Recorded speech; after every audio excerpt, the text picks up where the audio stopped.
كانت اللغه عنده متشفيه، مفيش ترهل، بيعبر فقط. هو ما كانش مشغول بالمحسنات البديعيه وبالسجع وبالمفردات اللي هي نقدر نقول عليها مفردات الادباء اللي بيبحثوا عن انه يعني يبقى مصطفى لطفي المنفلوطي الذي يحب ان يقرا وصفا لبستان على ان يرى البستان نفسه.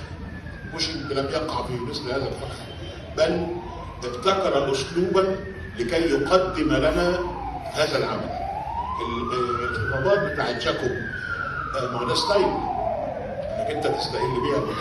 هو عايز يقول اشياء كثيره جدا، لكن كيف يمكن ان نوظفها؟ احنا قرانا في الفتره الاخيره اعمال لكتاب يريدون ان يقدموا نوعا ما من العظات، نوعا ما من الحكم، ولكنهم يتركونها في الفضاء، في الهواء الطلق معلقه، لا يستطيعوا ان يبتكروا لها زاويه او مكانا او شخصيه او طريقه لان تكون موجوده بحيث انها تكون مقبوله. محدش فينا في الادب بيحب الوعظ، محدش فينا بيحب ابدا ان حد يقول كلام يعني كما لو كان مثلا مستلهم من برتراند راسل. يعني انت حر تحب، لكن انت علشان تكتب في روايه اسم حتى برتراند راسل يجب ان يكون لديك عذر، يجب ان يكون لديك منطقك، يجب ان تكون لديك طريقتك. وهذا ما اكتشفه روشنج في هذا المدخل البديع اللي هو عمله. انا لما قرات حتى ليه اختار كاترين وينتر اللي هي 76 سنه؟ اي حد ممكن، وفيها جانب كبير، يعني حواراته مع علي السيده التي تبدو عجوزا لكنها انيقه جدا، التي تبدو كما لو يعني في منتهى الشباب، ومفعمه بالموسيقى ومفعمه بالحيويه وبالتلقائيه، والحوار معها حوار سلس جدا كما لو كنت بتقرا مثلا او بتسمع سيمفونيه لبيتهوفن. يعني انا كنت مفتون بطريقه الحوار ما بينه وبين هذه السيده التي ادته قماشه علشان يتكلم فيها عن الحياه وعن الحب وعن الحرب على لسانها. يحكي يعني كمان الملمح بتاع التسامح المفرط الموجود في هذه الصفحات. كيف يمكن قبول الاخر ده بكل انواعه. الاخر ده اللي هو عمل مذابح لمذابح النازيين في المانيا. الاخر ده اللي عمل مذابح للكرد. الاخر ده اللي هو عمل المذابح اللي موجوده في سوريا. وان كان طبعا يعني انا ضد الاستبداد، سواء كان في سوريا، سواء كان في القاهره، سواء كان في اي مكان في اي دوله في العالم، خصوصا في المنطقه العربيه. لكن ممكن ينظر للنظام السوري بشكل مختلف، انه هو سبب كل هذا القمع، انه هو سبب كل هذا الخراب الذي احاق بسوريا في زي ما شفناها كده. ربما انا اختلف واقول انه هناك جانب يتحمله الغرب الاستعماري، وهناك جانب اخر تتحمله الفصائل المتأسلمة اللي هي أمعنت في حرق كل شيء علشان تسقط هذا الحكم بحيث تصبح سوريا إمارة إسلامية. فده فرق دم سوريا بين الاستبداد وبين ما يسمى بالصحوات الإسلامية، وهي صحوات صنمية، ودفع السوريون الثمن. وبعض الناس العروبيين مثلي يحتوي الله على أن سوريا لم تسقط.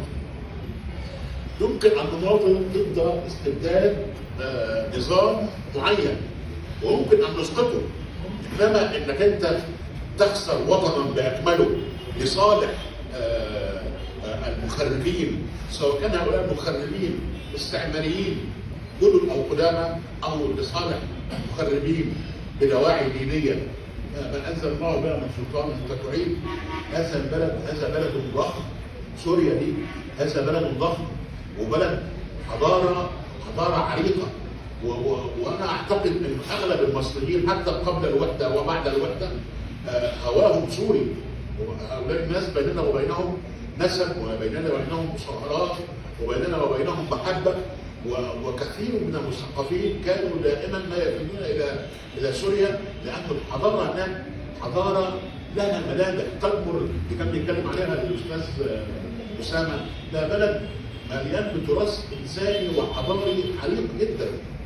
انا بتصور انه هذه القسوه بالنسبه للنظام هو كل ما هو مستبد يجب اسقاطه، لكن يجب ايضا ان نراعي ان هناك مشكله اخرى كانت تتعرض لها سوريا، وهو هذا الفخ الذي سقط فيه السوريين ما بين سندان الغرب وما بين مطرقه الجماعات الاصوليه التي ارادت ان تدمر سوريا.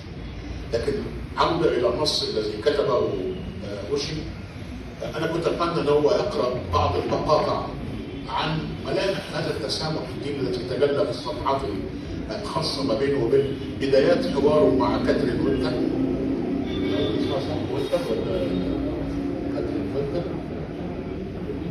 دول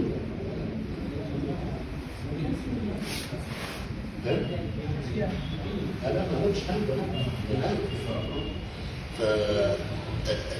في عزوبه شديده جدا رغم انه النص يبدو في صفحاته الاولى كتابه مشفاه، كتابه خاليه من السجع زي ما انا بقول، كتابه تبدو اقرب الى صحفي قادر على انه يعبر والتعبير يكون واصل ومباشر تماما. فانا عايز اقول انه مشينكي بيتميز باشياء كثيره جدا، هو انه يستطيع ان يتحاور معك حتى لو تقدم واختلفت معه وعبرت بشكل مختلف، ودي قدره بالنسبه للانسان، لانه مش كتير جدا من الناس بيقبلوا مثل هذا الحوار.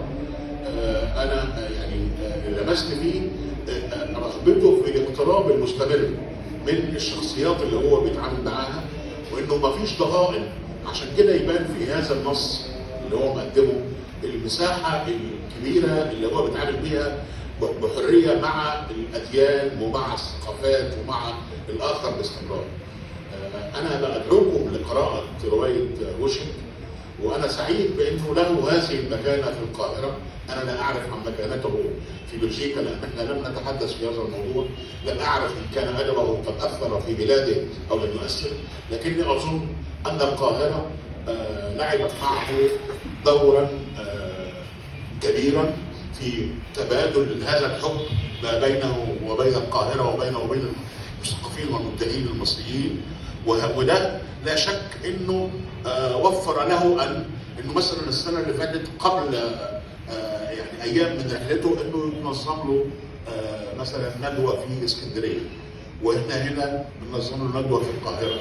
مش اي حد ممكن يحظى بده الا اذا كان استطاع ان يتغلغل في قلوب وعقول من يعرفونه، ودي امر لو تعرفون عظيم.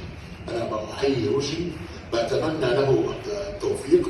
اللي من لا يعرف هذه الروايه فازت بجائزه كتارا للعام 2017، وهي رغم انها العام الاول، وربما لهذه المضامين التي كنا نتكلم عليها، مضامين الحياه والحب والحرب والتسامح والنزوح والهجره وكل ما يمكن ان تلقاه النفس البشريه من عدد ومن تعصب ومن استبداد. هذا كتاب رائع عن الحريه وعن المحبه، عن القيمه الانسانيه، عن قيمه النضال، ويستحق بالفعل القراءه ويستحق صاحبه الحفاوه والاحترام.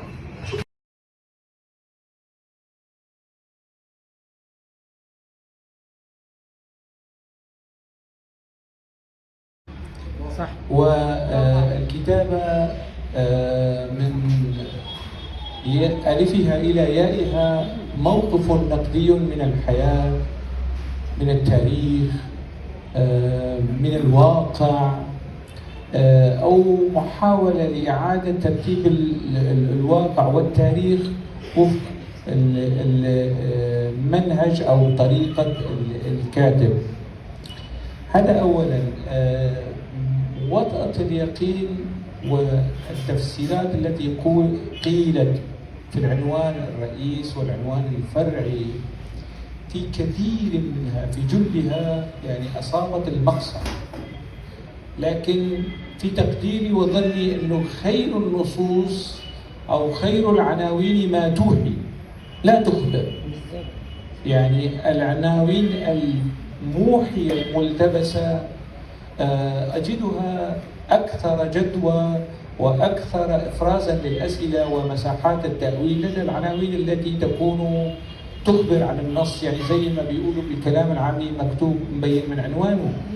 أنا لا أميل إلى هكذا عناوين، دائما أحاول أن تكون العناوين محمولة بطاقة من التأويل وتفتح أقواسا للأسئلة والاحتمالات المتعددة. هذا العنوان في جزئه الأول وطأة اليقين مأخوذ من بداية الرواية. محنة السؤال وشهوة الخيال العنوان الفرعي مأخوذ من نهاية الرواية، من القسم الذي ترتقي فيه اللغة إلى اللغة التراثية واللغة الصوفية.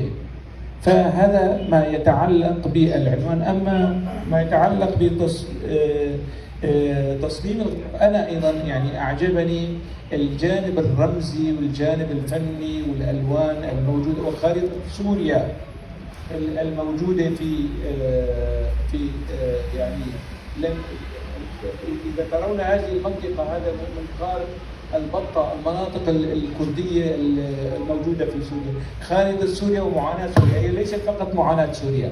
في هذا العمل الروائي ستجدون الفلسطيني وستجدون المصري وستجدون التونسي وستجدون البلجيكي، الإنسان الأوروبي، وستجدون فترة الاستعمار البلجيكي للكونغو. كل هذه المعاناة ستجدونها ضمن هذا العمل بشكل عارض. في هذا العمل حاولت أن لا يكون هنالك يعني بطل مركزي، لكن للقارئ قراره أن يرى كاترين دو وينتر بطلة رئيسية، لكن هي ليست بطلة رئيسية. البطل الرئيسي في هذا العمل هو المعارض السوري الذي قضى تحت التعذيب واستؤصلت أعضاؤه وهو حي. تلك الأعضاء البشرية التي نقلت إلى أوروبا وما زالت حية وفيها جزء من روح صاحبها، تلك الأعضاء انتقلت إلى أجساد بشر آخرين ونقلت معاناة السوريين إلى أجسادهم، وصاروا يفكرون ويتخيلون أنفسهم وكأنهم سوريين. هذا الجسد السوري الموزع، هذه الروح السورية الموزعة على الطليان والألمان والكونغو، هذا البلد، يعني هذا الشخص الخفي هو البطل في هذه الرواية. في تقديري حاولت قدر المستطاع أن لا يكون هنالك شخص هامشي. كل شخص في هذه الرواية هو أساسي وبطل في حيث يتواجد. هذا فيما يتعلق بمسألة البطل. سجن تدمر مش أنا اللي اخترت، يعني اسم يعني اختاره النظام السوري. تقنية الرسائل هي 4 رسائل، وأنا اخترت الرقم 4 بالذات لمعرفة مسألة الفصول 4، دلالات الرقم 4، عناصر الحياة 4، الماء والهواء والتراب والنار. هذه الرسائل 4 تؤرخ ل4 مراحل: مرحلة اليأس والقنوط من كل شيء، ثم مرحلة الأمل والثورات، ثم مرحلة الإحباط والانكسار. أيضا صحيح هذه الرواية تتغنى بالثورات لكن تنتقدها أيضا، يعني هي مع الثورات على قاعدة المراجعة والنقد. وهذه الرواية في تقديري يعني أن نحاكم الثورات بأحلامها وآمالها وليست بكوارثها، وأتت مثلا بنظام ذو إيديولوجية عقائدية مغلقة كذا وكذا. يعني حاولت قدر استطاعتي أن يعني في الروايات الأولى دائما الكاتب يحاول أن يثبت نفسه. يعني أنا ينبغي أن أثبت نفسي في زمن وحيد طويلة ومحمد بركة وروائيين آخرين، ينبغي أن أقدم شيئا فيه طاقة يعني مختلفة. وحاولت قدر المستطاع أن يعني أفشل. هذا موضوع آخر. في تقديري النصوص المختلف عليها هي الأكثر ديمومة عبر الأزمنة، أما النصوص المتفق عليها فقد تعيش زمنا وقد يتجاوزها الزمن. نقطة أخرى، عفوا، يعني مسألة الثورات ويعني الطعن في الثورات، أنا لا أميل إلى ذلك. أنا مع ثورة 25 يناير إلى أبد الآبدين، أنا مع ثورة تونس، أنا مع الثورة السورية، لكن هذا لا يعني أن أقدسها، هذا لا يعني أن أعبدها. يعني عبدة الثورات هم أكثر المعادين لهذه الثورات. أن أراجعها دوما مراجعة نقدية أستنبط منها واستشف منها المستقبل. يعني من أجمل لحظات الشعب المصري اللي كنا محبوس، مش بس خارج في المهاجر، في كل البلدان. يعني مصر وتونس كانت وستبقى في تلك اللحظات يعني منبعا للإلهام الشعري والروائي والتشكيلي في 25 يناير. هذا أنا لا أميل إلى مسألة الاستهداف هذا اليوم الجميل لأنه أتى بمن أتى وهم غادروا، وستبقى 25 يناير يعني قبلة للآمال شو كمان يعني أنا مدين لكل هذه المحبة التي أغدقتموها علي. يعني الأستاذ وحيد، دكتور عاطف، الصديقة العزيزة عبير العطار، الأستاذ محمود، كل من حضر بهذه المحبة بمن حضر هي عنوان لرواية الأستاذ وحيد الطويلي. هذه الجلسة أيضا هي جلسة محبة وجلسة ود بمن حضر. شكرا كثير وألقاكم دائما على خير.